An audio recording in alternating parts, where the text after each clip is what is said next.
नमस्कार दोस्तों, आपका धन्वंतरी कृपा हेल्थ चैनल में बहुत बहुत स्वागत।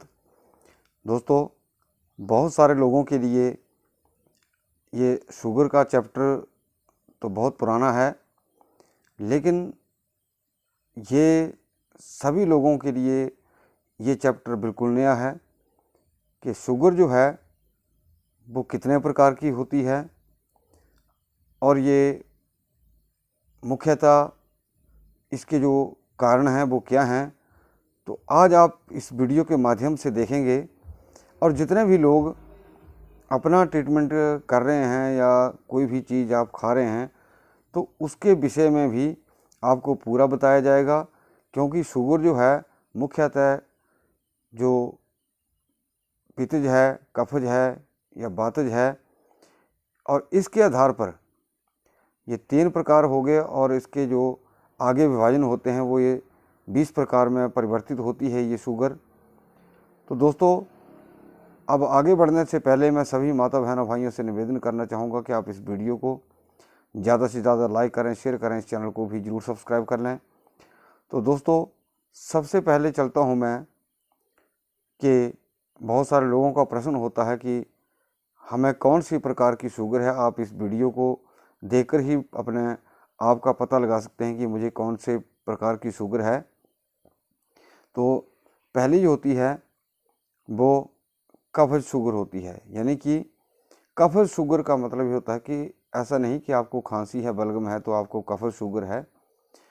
कफज शुगर का मतलब है कि जो व्यक्ति अच्छा हट्टा कट्टा है और उसको शुगर हो जाती है, तो शुगर होने के कारण उसका जो बॉडी वेट है वो बिल्कुल नहीं गिरता। जो उसकी शरीर की ताकत है वो वैसे की वैसे ही बनी रहती है। मतलब उसका शरीर का जो बॉडी वेट है वो वैसे का वैसा रहता है। अभी इस वीडियो को आप पूरा देखते रहिए, ध्यान से सुनिएगा, क्योंकि ये स्किप मारने वाला वीडियो नहीं है ये। दूसरे नंबर पर आती है पित्त शुगर। दोस्तों, पित्त शुगर में क्या होता है कि मान लिया किसी को शुगर हो जाती है तो वो धीरे धीरे, मान लिया किसी का वजन 70 केजी है तो वो धीरे धीरे उसका बॉडी वेट जो है वो गिरना शुरू हो जाता है। आदमी को पता नहीं लगता कि मेरा बॉडी वेट क्यों घट रहा है। और जब वो 5-6 महीने के बाद या 1 साल के बाद कहीं शुगर चेक करवाता है तो उसकी शुगर जो वो हाई निकल आती है और उसका वजन उस वक्त तक 5-6 किलो जो है घट जाता है। ये पित्त शुगर है, ये इसकी पहचान है दोस्तों। अब नंबर तीसरे पर आता है कि वातज शुगर। दोस्तों, ये अगर जो वातज शुगर है, अगर इसको हम शुरू में ही ठीक कर लेते हैं तो तब तो ठीक है, लेकिन अगर लेट हो गए देरी कर दी तो दोस्तों ये फिर ठीक होने वाली नहीं शुगर होती है। वातज शुगर एक ऐसी शुगर है जब ये पक्की हो जाती है तो ये ठीक नहीं होती है। और इसकी जो मुख्य पहचान है वो क्या है कि आदमी के पेशाब में वीर्य आना शुरू हो जाता है और आदमी जो है यानी कि 1-1.5 साल में ही अगर 70 केजी का हो वो 40 किलो का हो जाएगा। कल भी मेरे को एक व्यक्ति का व्हाट्सएप मैसेज आया कि उसका वेट जो है 70 केजी था और आज की डेट में उसका वजन जो है वो 40 केजी रह गया है। तो इस प्रकार जो है वातज शुगर जो है बहुत ही तेज़ी से वजन घटाती है और पेशाब में वीर्य आना शुरू हो जाता है। ये वातज शुगर का मुख्य पहचान है। अब आप सोचेंगे कि कफज शुगर कैसे है। जो व्यक्ति अच्छा हट्टा कट्टा है, तंदुरुस्त है पूरी तरह और बढ़िया से खाता है और वो सब कुछ खाता है, उसका शरीर वैसे का वैसा ही ताकतवर रहता है, यानी कि हट्टा कट्टा रहता है, उसका वजन लॉस नहीं होता, यानी कि वजन जो है वो नहीं गिरता है। लेकिन ऐसे व्यक्ति को जो सबसे ज़्यादा दिक्कत आती है वो कई बार हार्ट प्रॉब्लम हो जाती है या किडनी में बहुत ज़्यादा दिक्कत आ जाती है और कई बार हार्ट में उनको स्टंट भी डालने पड़ जाते हैं। और जब कभी हार्ट में स्टंट डल गए उसके बाद फिर उनका वजन गिरना शुरू हो जाता है। तो दोस्तों ये जो कफज शुगर है, अगर आप इसको लंबे अंतराल तक ये रहता है तो बाद में ये पित्तज बन जाती है, यानी कि फिर ये आदमी को पित्त शुगर के ऊपर आ जाती है। और पित्त शुगर जो है अगर बहुत लंबे अंतराल तक अगर आप गलत खान पान रखते हैं तो ये वात शुगर भी बन जाती है। लेकिन वात शुगर ऐसे नहीं बनती है, उसके बहुत सारे कारण हो जाते हैं। वात शुगर के बहुत ही कम लोग हैं। तो जो मुख्यतः ज़्यादा केसेस जो हैं वो हैं कफ शुगर के और पित्त शुगर के। अब मैं बताता हूँ इनमें भेद क्या है।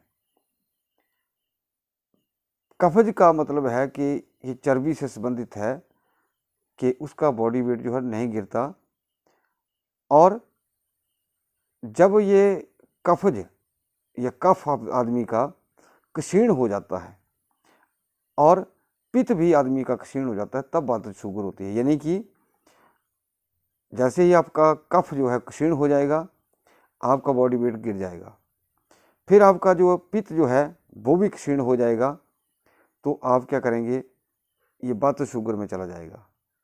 तो अब वात शुगर को ठीक करने के लिए दोस्तों अगर शुरू में कवर आ जाती है तो ठीक है, नहीं तो दिक्कत होती है। बहुत सारे लोग,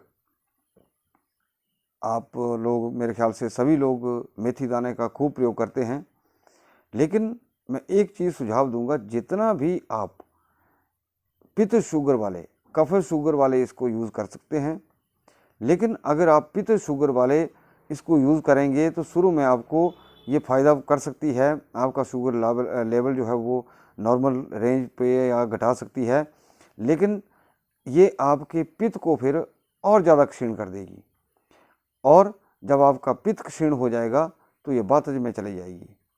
अब इसका मैं आपको रीज़न बताता हूँ। ये जो मेथी है ये वातज है, ये वात को ख़त्म करती है, और वात को ख़त्म करने वाली कोई भी औषधि है, चाहे वो कलौंजी हो, जीरा हो या फिर मेथी हो, जितनी भी गर्म तासीर की चीज़ें होती हैं जो शुगर को कंट्रोल करती हैं, ये हमारे पित्त को क्षीण कर देती हैं। और उसकी वजह से क्या होगा कि आपका डे बाय डे आपका वजन जो गिरना और शुरू हो जाएगा। शुरू में आपको फ़ायदा ज़रूर हो जाएगा, लेकिन उसके बाद वो फ़ायदा नहीं होगा।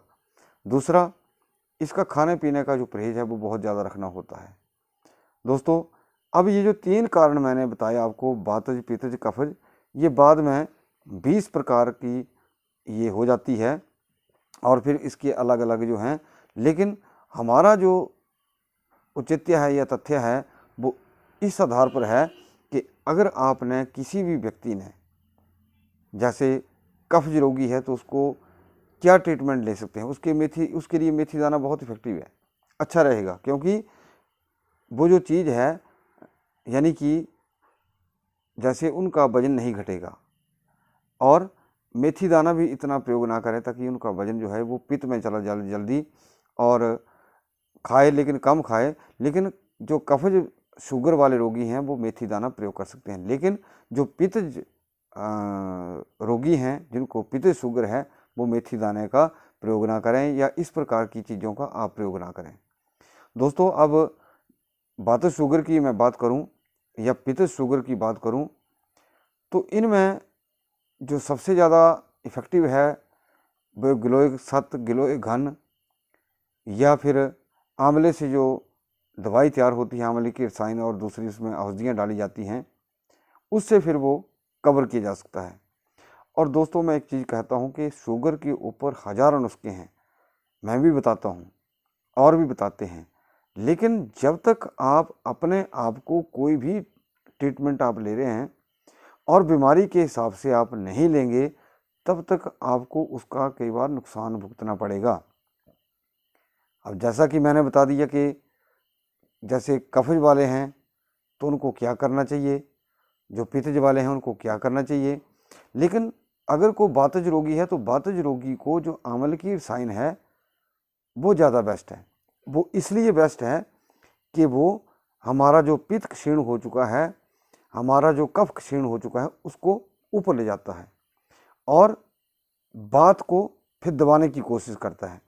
अगर हम डायरेक्टली बात को दबाने की कोशिश करते हैं किसी औषधि से, तो हमारा जो पित्त और कफ है वो और ज़्यादा क्षीण हो जाएगा और हमारा बॉडी वेट जो है दिन प्रतिदिन जो है टूटना शुरू हो जाएगा। तो इसी तरह से बात शुगर वाले या किसी को है तो वो इस चीज़ का ध्यान रखें।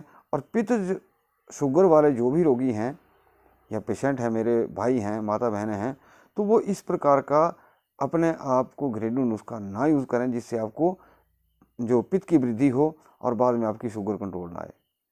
इसके बहुत कारण होते हैं और इस वीडियो को डालने का मेरा मकसद यही है कि अगर आप इन चीज़ों को ध्यान में रखते हुए कोई भी अगर आप नुस्खा अपनाते हैं, घरेलू नुस्खा अपनाते हैं या कहीं पढ़ के नुस्खा अपना लेते हैं, तो इस चीज़ का विशेष ध्यान रखें कि आपको किस प्रकार की औषधि का सेवन करना चाहिए। तो दोस्तों, आगे मेरे जो इसके ऊपर वीडियो हैं शुगर के ऊपर वो भी चलते रहेंगे। ये मेरा छोटा सा लॉजिक था कि आपको समझा दूं। आगे जैसे मैं नुस्खे बताता रहता हूं और भी बताते रहते हैं। तो कहने का मतलब है ये है कि जब तक हमें बेसिक चीज़ का पता नहीं होगा तब तक हम उसमें पूर्ण रूप से लाभ नहीं प्राप्त कर सकते, और अगर पूर्ण ज्ञान होगा थोड़ा बहुत तो हमें उसके जो फ़ायदे हैं वो मिलेंगे। तो दोस्तों, उम्मीद करूंगा कि आपको मेरा वीडियो ज़रूर पसंद आया होगा। आप इस वीडियो को ज़्यादा से ज़्यादा लाइक करेंगे, शेयर करेंगे और इस चैनल को भी ज़रूर सब्सक्राइब करेंगे। आपका बहुत बहुत धन्यवाद। नमस्कार।